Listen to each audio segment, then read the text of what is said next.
Écoutez, chers collègues, cette semaine, des emplois fictifs ont dû être mis à contribution parce que la droite et l'extrême droite a magiquement réussi, en une semaine, à faire 150 études d'impact sur la suppression de 150 organismes scientifiques, démocratiques, syndicaux. Bon, le problème, c'est qu'on n'apprend pas à travailler en une semaine. Hein. On n'apprend pas à travailler en une semaine, donc en réalité, on tombe avec des justifications. Grosso modo, pour schématiser, donc la Commission nationale du débat public qui permet quand même de faire baisser la pression sur des projets et de mettre un petit peu de démocratie dans notre pays est supprimée grosso modo parce que son site web par exemple est inactif depuis 2 semaines. Les Césaires, qui sont des instances démocratiques indispensables au niveau régional, sont supprimés parce que mais moi j'en ai jamais entendu parler donc ça doit servir à rien. Ou encore l'agence de la transition écologique qui est supprimée parce que les conclusions scientifiques rendues ne plaisent pas à la droite et à l'extrême droite. On n'est pas chez Trump ici. On n'est pas chez Trump ici. On est en France. Et l'état de droit, ça peut pas être du 2 poids 2 mesures. L'état de droit, c'est pas simplement quand ça vous arrange, chers collègues. L'état de droit, c'est assurer des instances démocratiques qui vérifient le contrôle, qui contrôlent le gouvernement, qui vérifient nos actions politiques et qui peuvent avoir leur voix pour s'exprimer dans ce pays. Alors... Monsieur le Président, c'est vrai, on n'est pas chez Trump. Mais on n'est pas chez Grégory Doucet non plus, le maire écologiste de Lyon entendu ce 9 avril. Et vous allez voir, c'est un rapport très direct par la brigade financière dans le cadre d'une enquête pour détournement de fonds publics. Celle-ci concerne, mais laissez-moi parler, pourquoi ça vous gêne ?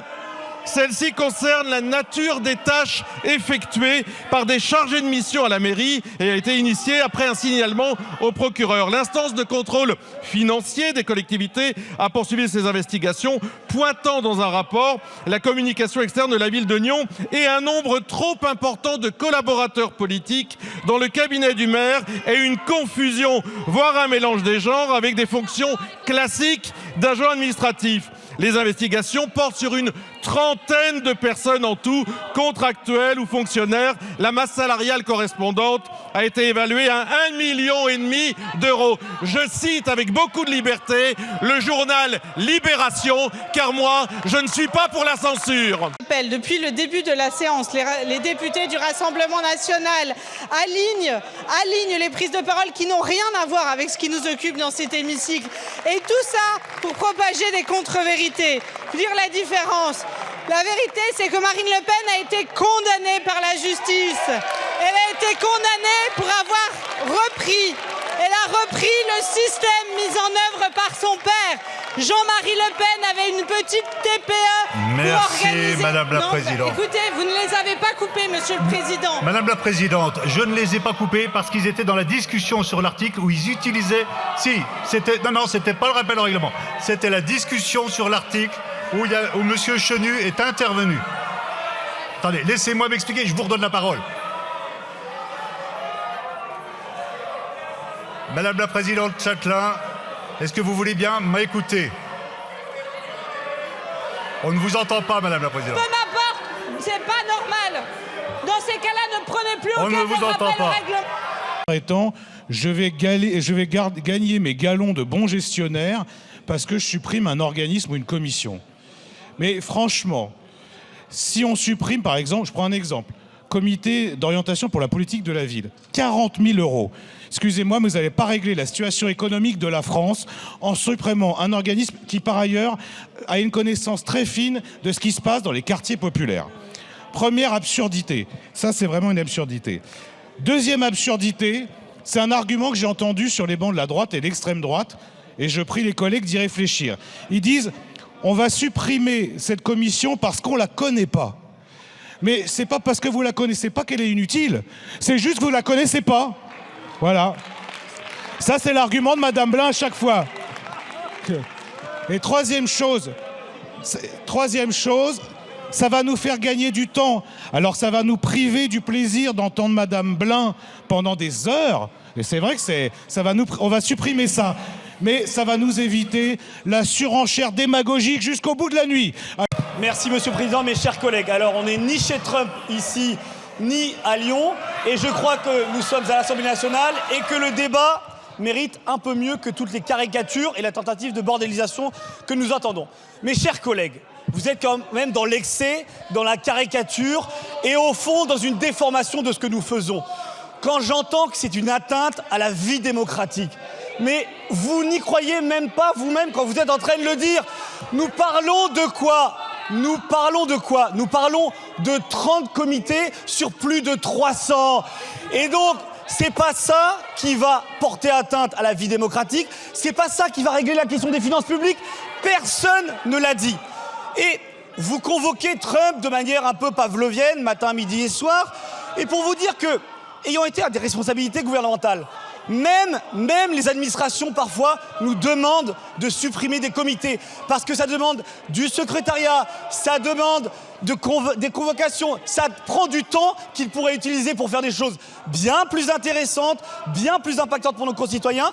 Et donc faites preuve un peu d'objectivité, de lucidité et au fond de sincérité. Oui à supprimer ce qui doit être supprimé et non, bien évidemment, ne faisons pas ça de manière caricaturale et à lâche et gardons ce qui mérite d'être gardé. Merci. En voulant prononcer à la hache, à la tronçonneuse, à l'aveugle, la suppression d'organismes dont vous méprisez le travail, les compétences, l'investissement qu'ils représentent. Entendre tout à l'heure M. Berville, ancien ministre de la Mer, soutenir la suppression du comité pour l'initiative française pour les récifs coralliens, c'est quand même scandaleux.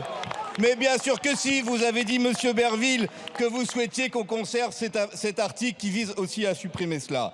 Ce que vous êtes en train de faire, c'est tout simplement l'application du programme d'Elon Musk. Monsieur Kasbarian est parti, mais il le trouve génial. Et ce n'est d'ailleurs... Ah, il est revenu. Et ce n'est d'ailleurs pas un hasard si le ministre qui est au banc appartient au même parti que Madame Morancet, qui trouve Monsieur Musk génial, qui rêve d'un Musk français et qui préside la région Pays de la Loire et est vice-présidente du parti Horizon, dont Monsieur le ministre est un membre éminent. Vous voulez engager la France sur la voie de la Trumpisation avec les voix du Rassemblement national, de la droite et de la Macronie. Merci, nous nous y opposons parce que ce que vous faites, c'est un 49-3 contre la démocratie sous toutes ses formes, comme vous l'avez toujours fait. Très simple, y compris en méthode d'économie de finances publiques. Les petits ruisseaux font les grandes rivières. Ce n'est que quelques millions. Est-ce que vous ne pensez pas qu'il faudrait faire des choix et peut-être plutôt prioriser pour donner ces quelques millions à nos personnes handicapées qui souffrent cruellement de moyens? Ne pensez-vous pas qu'il faudrait donner ces quelques millions à nos soignants qui sont purement délaissés dans nos maisons et nos EHPAD? Est-ce que vous ne croyez pas que ces millions aussi pourraient aller à nos forces de sécurité pour garantir la sécurité du quotidien? Ces comités fabriquent des normes, ces comités fabriquent des ennuis permanents pour nos entreprises et les Français. Est-ce que vous avez essayé de contacter les services de l'ANTS? Est-ce que vous avez essayé de contacter les services de l'ANTAI? Aujourd'hui, ce sont des services qui sont injoignables et que les Français n'arrivent pas à joindre. Donc la réalité, c'est qu'ils ne servent pas, ils sont inconnus. Non seulement des parlementaires que nous sommes, parce que vous nous en avez fait la démonstration en commission spéciale, mais ils sont aussi inconnus du grand public et les Français nous demandent de mettre fin à cette gabegie avec ces comités. Participer à rendre plus lisible, plus efficace un certain nombre d'organisations. Mais depuis le début de la soirée, vous renvoyez la charge de la preuve de notre côté. C'est vous qui supprimez. Quand vous supprimez, il faut argumenter. Vous n'avez jamais dit quelle économie ça représentait. En vrai, parce que ça en représente très peu.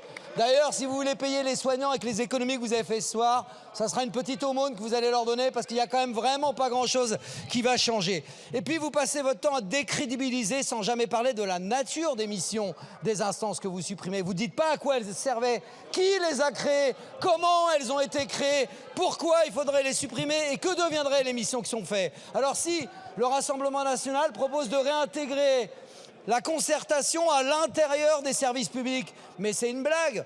La concertation, c'est avec des acteurs de la société civile. Ils ne vont pas être intégrés dans les services publics. Ça n'a pas de sens de proposer cela. Alors, évidemment, nous ne voulons pas de cet article premier parce que la manière dont il est engagé vous avez ouvert la boîte à toutes les suppressions. Vous savez très bien que vous pouvez perdre, je le dis à celles et ceux qui auraient pu être plus raisonnables, que vous pouvez perdre gros ce soir. Parce que dans les propositions, il y a par exemple la NCT, supprimer l'Agence nationale de la cohésion des territoires. Vous voulez la supprimer? Vous voulez pas? Ben voilà, mais vous prenez le risque que ça soit le cas. Soyons sérieux, c'est pas tant une question budgétaire qu'une question d'efficacité. Un pays qui a 58% de dépenses publiques, 3 000 milliards de dettes, doit s'interroger sur ces organisations. Il y a un moment, il faut qu'on puisse tenir ces débats sereinement. Ne nous faites pas le procès du travail. Nous aussi, nous travaillons.